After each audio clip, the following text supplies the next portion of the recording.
On a tous dans nos placards des aliments qui nous semblent tout à fait banals. Et pourtant, parfois, les plus simples d'entre eux cachent des histoires absolument incroyables, des récits qui traversent les siècles. Aujourd'hui, on va justement explorer l'histoire fascinante de l'un de ces aliments, un miel français qui n'est vraiment pas comme les autres. Alors, pour commencer, notre histoire ne débute pas dans une ruche, ni même dans un champ de fleurs. Non, elle commence dans les pages d'un vieux manuel de remèdes qui date de 1834. Imaginez un peu la scène. On est en 1834, on cherche un remède contre la grippe. La recette est très précise.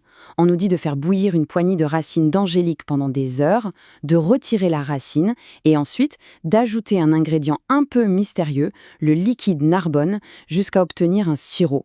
Et en bonus, pour les maux de gorge, on pouvait même y ajouter quelques gouttes de nitrate de potassium. Alors, la question se pose, c'était quoi ce fameux liquide Narbonne? C'était un ingrédient qui devait être assez connu à l'époque pour qu'on le mentionne comme ça, sans plus d'explications. Mais aujourd'hui, ce nom ne nous dit plus rien du tout. C'est là que le mystère commence. Et la réponse, elle est bien plus douce et bien plus ancienne qu'on pourrait le croire. Ce fameux liquide, ce n'était rien d'autre qu'un miel. Un miel légendaire.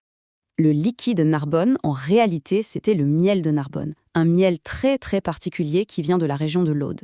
Il est produit par des abeilles qui se nourrissent quasi exclusivement de fleurs de romarin. Et c'est justement ça qui lui donne sa couleur si spéciale, extraordinairement claire, presque blanche, comme de l'ivoire. On peut dire que ce miel a une véritable carte d'identité. Il vient de l'Aude, sa saveur est vraiment marquée par le romarin, et il est récolté en juin, autour de la Saint-Jean. Et encore aujourd'hui, ça reste un produit de luxe, assez cher. Bref, un produit vraiment d'exception. Mais attention, l'histoire de ce miel ne commence pas au XIXe siècle. Pas du tout. Pour vraiment comprendre pourquoi il était si célèbre, il faut remonter bien plus loin dans le temps, jusqu'à l'Empire romain. C'est fou quand on y pense, ce miel a traversé les âges. La ville de Narbonne est fondée par les Romains en 118 avant notre ère. Et très vite, son miel devient le plus réputé de toute la Gaule. Des siècles plus tard, on le retrouve dans notre recette. Et il devient même une référence dans la littérature anglaise des années 1840. C'est un héritage de plus de 2 millénaires. Cette citation de l'historienne Maguelone Toussaint-Samat résume tout. Le plus célèbre de Gaule. Et ce n'était pas pour tout le monde, hein. Au début, seuls les consuls, c'est-à-dire l'élite du pouvoir romain, avaient le droit d'en manger. C'était un vrai symbole de prestige. Et il y a ce détail fascinant. Apparemment, la tradition de l'apiculture dans cette région aurait été lancée par des légionnaires romains originaires de l'actuelle Tunisie. Ils auraient commencé à élever des abeilles comme un simple hobby, un passe-temps. Ils ne se doutaient pas qu'ils étaient en train de créer une légende. Forcément, avec un tel prestige et une telle valeur, sa renommée a continué de grandir. Il n'était pas seulement désié, il était convoité, au point de devenir une cible pour les voleurs. Même 2 millénaires après les Romains, sa réputation était absolument intacte. Au XIXe siècle, on le décrivait encore comme le meilleur miel du monde.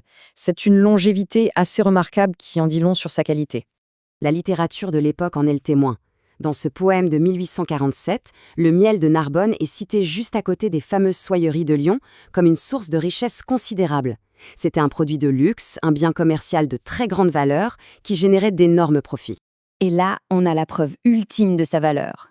Dans une nouvelle de l'écrivain Thackeray, le célèbre maître voleur Cartouche n'a qu'un seul objectif, dérober les pots de miel de Narbonne qui appartiennent au président d'un collège.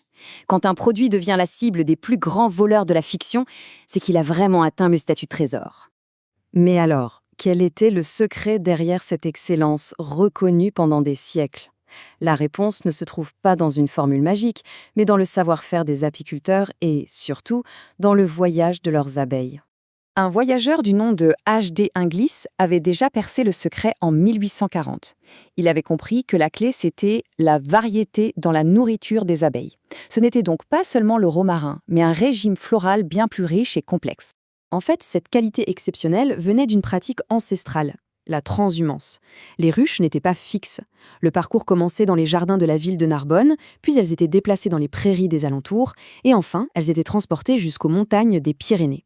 Ce voyage incroyable permettait aux abeilles de piller les trésors de 3 écosystèmes différents, ce qui créait un miel au goût unique d'une complexité rare. L'histoire du miel de Narbonne, qui passe d'un simple ingrédient de remède à un trésor de l'Empire romain, nous rappelle que derrière chaque saveur peut se cacher une véritable épopée. Ça laisse songeur.